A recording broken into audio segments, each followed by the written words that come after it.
Hello বন্ধুরা, good morning সবাইকে। তো চলো দেখি আজকে আমার যা কি রান্না করছে তোমাদেরকে দেখাই, চলো। তো এই দেখো বন্ধুরা, যে বাঁধাকপি বাটা, এটা তোমরা কে কে খাও কমেন্টে জানিও। তো দেখো, এটা আমরা ফার্স্ট টাইম খাবো, কোনোদিনও খাইনি। তো দেখি খেয়ে কেমন হয় আজকে। তোমরা কে কে খেয়েছো কমেন্টে জানিও। আর এই যে আমার যা রান্না করছে আজকে, আমি আজকে রান্না করছি না।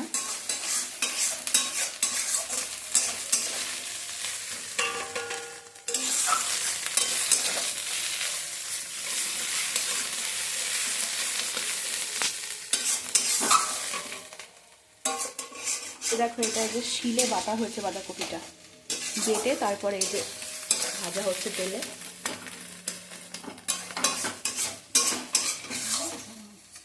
আমরা কিন্তু মশলা শিলেই বাটি। তো এই দেখো, তোমাদের ফাইনাল লুকটা দেখিয়ে দিলাম, বাঁধাকপি বাটা এটা।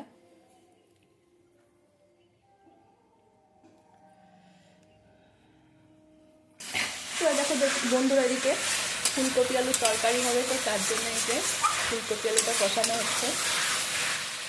শীতকালে প্রায় ফুলকপি আলুটা আমাদের তরকারি হয়, নিরামিষ, খেতেও ভালো লাগে। আর এটা এখন কষানো হচ্ছে। তো এই দেখো বন্ধুরা, সন্ধ্যেবেলা ভেজ মোমো করবো, তো তার জন্য এই যে বাঁধাকপিটা লবণ দিয়ে মেখে রাখছি।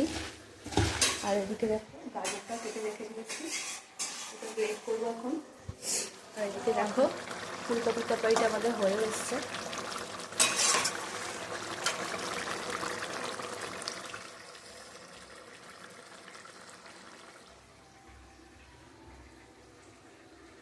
তো এই দেখো ফুলকপি আলুর তরকারিটা আমাদের রেডি হয়ে গেছে। দেখতে কি সুন্দর লাগছে না বন্ধুরা? আর এদিকে দেখো, আমি এই যে ভেজ মোমো করবো সন্ধ্যাবেলা, তোমাদের দেখাবো যখন করব। তার জন্য এই যে গাজরটা গ্রেট করে রাখছি। আর এদিকে দেখো লবণ মাখিয়ে রেখেছি বাঁধাকপিটা।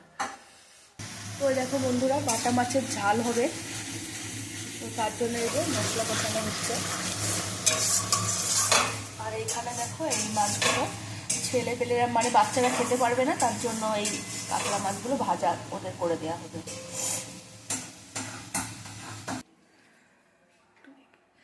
তো বন্ধুরা, এই যে আমাদের বাটা মাছের ঝাল ফাইনালি রেডি হয়ে গেছে। আর এদিকে দেখো ভাতও হয়ে গেছে। মোমোর জন্য সব কাটা রেডিও হয়ে গেছে। সন্ধ্যাবেলা যখন করব মোমোটা, তখন তোমাদের দেখাবো ভিডিওটা। এই দেখো বাটা মাছটা এখন ঢালা হচ্ছে, কি সুন্দর লাগছে দেখতে দেখো। আর ধনে পাতা বাটাও দেওয়া হয়েছে এর মধ্যে।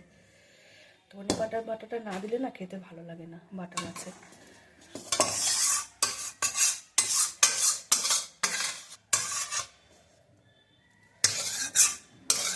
তো আজকে আমাদের দুপুরের মেনু এগুলোই। তো তোমরা কে কী দিয়ে লাঞ্চ করলে কমেন্টে জানিও। তো ভিডিওটা এখানে শেষ করছি আমি।